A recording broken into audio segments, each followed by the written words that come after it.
Got off work, and what we're doing today is actually water change. It has been a hot minute since I've done water change on this tank, at least 2.5 months at this point.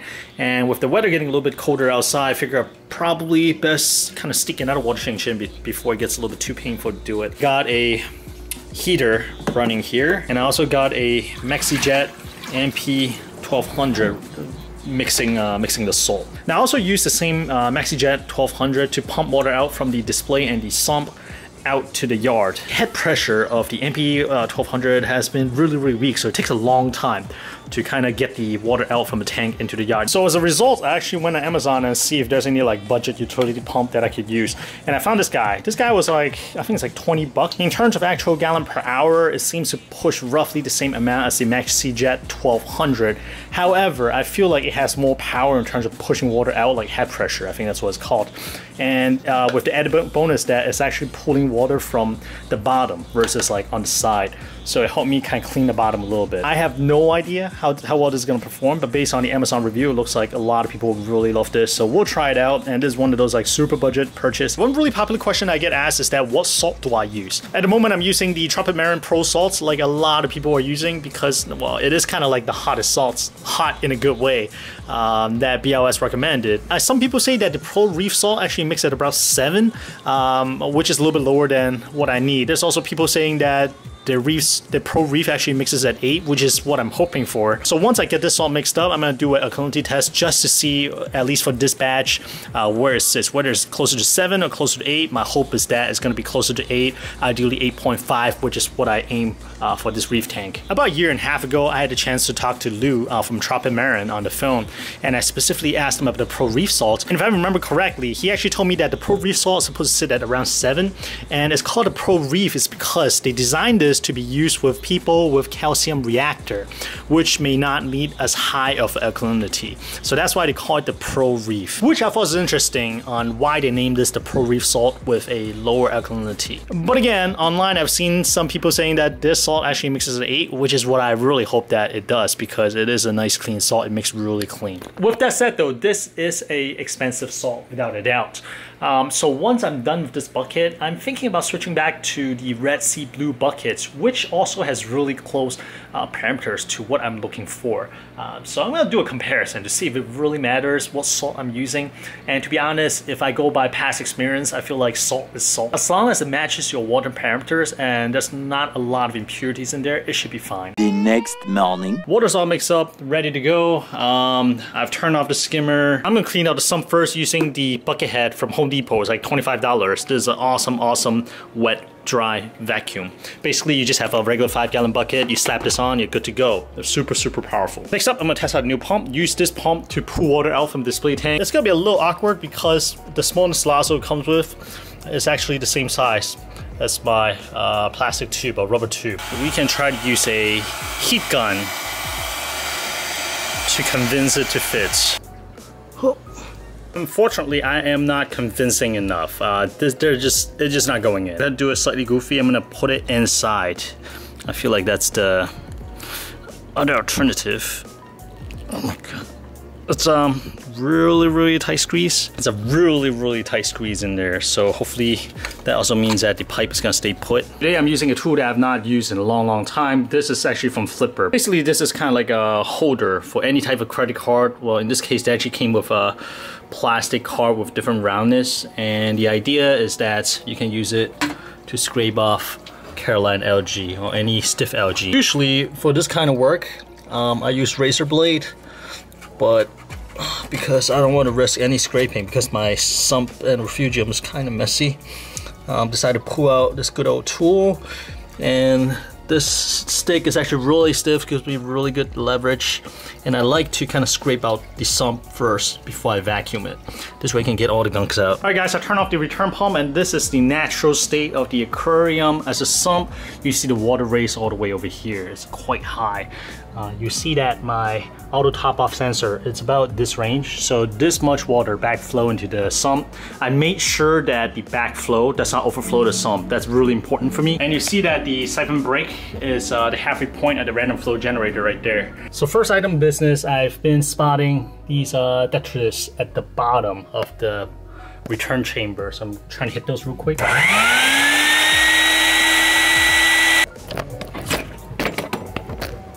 Nice and clean. Get ready to fire this up. I have the hose pointing to outside the yards in the area where I don't want grass to grow. So the salt water will make sure nothing grows there for a little bit at least.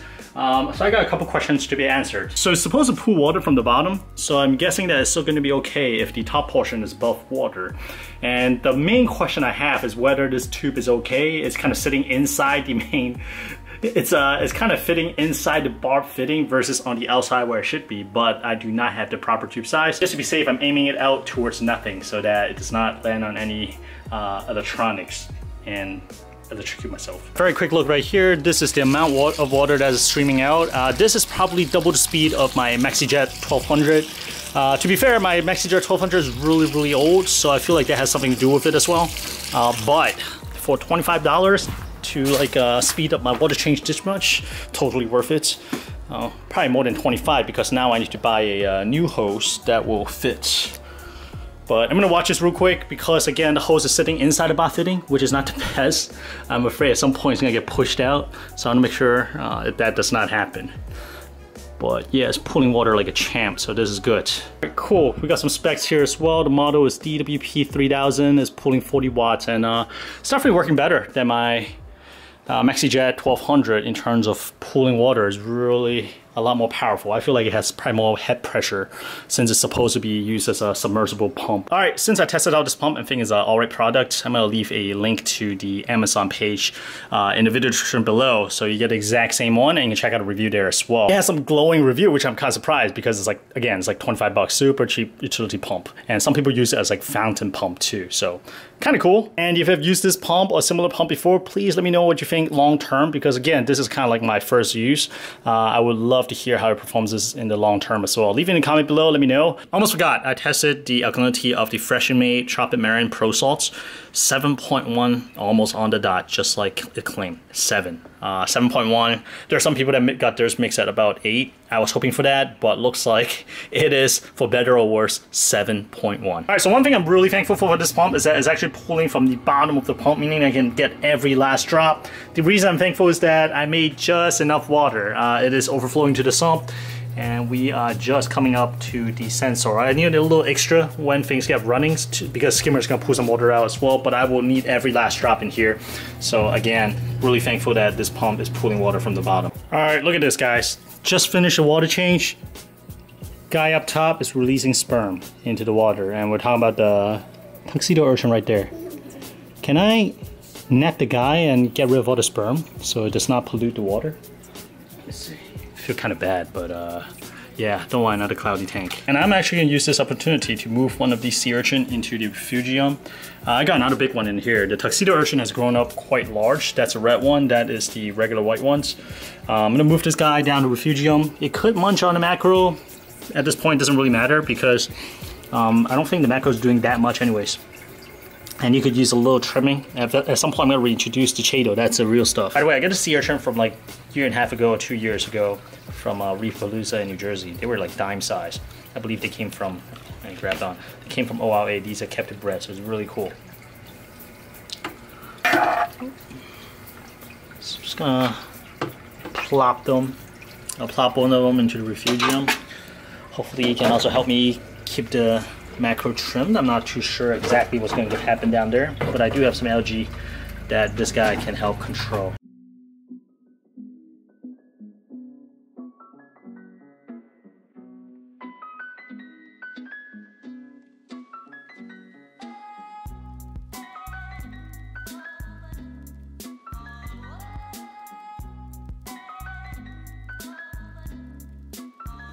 Hey, what's up, Reefers? I did not think I'll be making videos so soon because the last week has been tough. I basically came down with a really bad allergic reaction that to this day we're not 100% sure what from. Chances are it's something that I ate, but again, we don't know for sure. But what I do know, and the silver lining of this whole thing, is that it looks like my family, new and old, both got my back. For my entire week, my parents, my sisters came by, helped out wherever they could, and just took me to the hospital as necessary. And yes, I went to the hospital as well because some of the symptoms matches up with COVID, which was not a good thing. Thankfully, I'm COVID negative, so that was not it. Besides my parents and my sibling, Emily is a godsend. I did not know what she was capable of until it was asked of her. She has my forever gratitude, and I don't know what I did to deserve her. So thank you, Emily, even though I don't think you would see this. But I told you before and I'll say it again. In fact, in a little bit, I'll go find you and give you a hug. Thank you. So in the last week, I pretty much just like stayed in bed or in the bathroom. It was a really bad cycle. With that said, I think I am kind of out of the woodwork. The worst is over. Now it's just a process of kind of recovery. This whole infection kind of brings to light some of the outer parts of my body that I need to pay more attention to. So I'm gonna work on my personal health as well. But as pet owners, we have responsibilities. So besides our own health, we gotta care about our pet's health as well. So whenever I can muster up any bit of energy, I try to at least like feed the fish as needed. Later in this video, I'm gonna show you what transpired in these past 2 weeks where I was mostly hands off. A lot has actually changed. What 135 and the mangrove tank behind me as well. I wanna make sure the fish in the mangrove tank are well fed right away because they don't have as much food to forage in this tank, and it's just there's no auto feeder. And I've been kind of feeding spottier compared to the 145-gallon tank. So the first thing I did when I was able to crawl to bed yesterday was to hatch up a new patch of baby brine shrimp. So we're gonna go harvest that right now and treat these guys because they've earned it. All right, let's see here. We got the beginning of some of these baby brine shrimp hatching. Not a lot. I think it just started actually. In fact, I think about 3 hours ago I checked, there was only like 3 or 4 of these guys floating around, but now it's already quite a few. So I think they're coming in, and coming in hot. As I race up the stairs like an old man. Once again, I gotta give thanks to all the people who helped me. I wanna thank all the people like in the last week. It's just, I've been so blessed. But let's go ahead because I know they've been hungry. I kind of just actually woke up the fish too. Because normally now the tank should be all dark, but I figured they would appreciate some food. Yep, they woke up right up. But the main guy, or the main girl, is the African blue stripe. I want to make sure, for sure, that she gets some food. Fish notices food, started eating, excellent. I love seeing this. But the focus, it's the African blue stripe pipefish. I want to make sure that she also got a bite. By the way, the tank looks terrible because like I have not scraped glass for like last week. And also I just turned on the light. Up, there you go. Okay, so the pipefish is grabbing food from the water column. Excellent. And the bang guy just kind of non-stop chomping away. So excellent. I feel a lot better now to actually feed them some like quality, lively hatch baby brine shrimp. The brine shrimp hatchery has been fantastic. And just buy like a bottle of eggs for like $8 or something like that from wherever you want. I mean, I got it from BLS, but I know like aquarium co-ops or like Brine Shrimp Direct, they all sell eggs and they all work. And yeah, just really nutritional power food for these guys for now. All right guys, and here's the basement or the fish room where I spent most of my time last week because I wasn't sure if I got COVID or something contagious. So I stayed down in the basement. You see the air mattress right there. And one thing that had been bothering me is actually this guy right here. Look at these.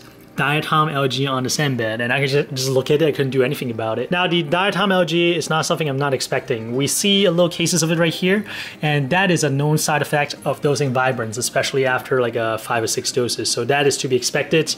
However, I'm not gonna stick my hand in there and try to siphon off the melt. So one question I commonly get from people is how do I keep the sandbed so clean like the mangrove tank? Obviously not the 135. My secret, like I mentioned before, is Conch. So we got the Conch here ready to enter the 135-gallon tank. One thing I learned is to not place Conch on your palm because it actually has like a spike at the end of his foot, quote unquote foot.